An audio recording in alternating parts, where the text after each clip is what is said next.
Hi, I'm Eric the Security Guy. In 1905, George Santayana wrote, "Those who cannot remember the past are condemned to repeat it." Variations of his words have been attributed to several famous people, but as far as software developers are concerned, at least some software developers, the underlying message has fallen on deaf ears.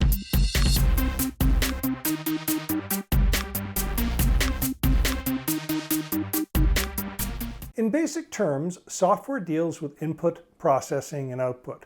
Many security vulnerabilities are created by developers making unfounded assumptions, often implicitly, about the nature of input data.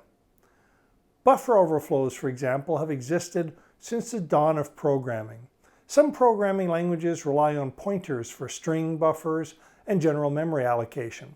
As a result, it's easy to write data beyond the end of an allocated memory. This issue was thoroughly understood in the 1970s, yet buffer overflows are still being exploited today for malicious remote code execution attacks. We've been making the same mistakes over and over again for decades. Jeff Forrestal, known by the alias Rainforest Puppy, wrote the first public discussion of SQL injection in 1998. The concept is simple. Many programs use input data to create SQL queries. Unless the program constrains input to acceptable characters, it's possible to include SQL delimiters and commands within user input. By carefully crafting input data, malicious users are able to modify the SQL query to bypass access controls and manipulate the database. Again, decades later, SQL injection vulnerabilities continue to plague software and result in widespread security breaches. Some applications also invoke other programs, including operating system commands.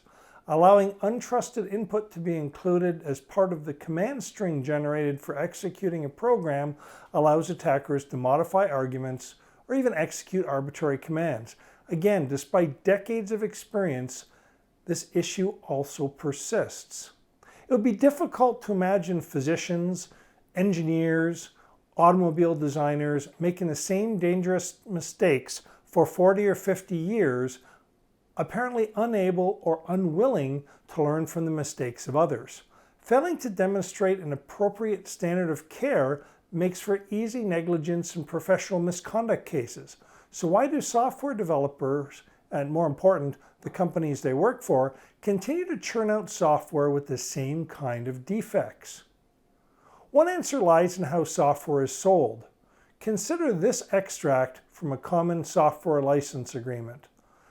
To the maximum extent permitted by applicable law, company name, and its suppliers provide the software and support services, if any, as is, with all faults, and hereby disclaim all other warranties and conditions, whether expressed, implied, or statutory, including but not limited to any, if any, implied warranties, duties, or conditions of merchantability or fitness for a particular purpose, or reliability, etc., etc., etc.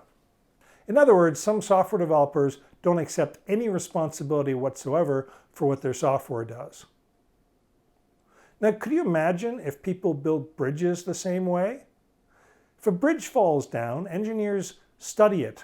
It becomes a case study. People look into why, lessons are learned, and they're avoided in the future. Why aren't we doing the same in software? Thanks for watching.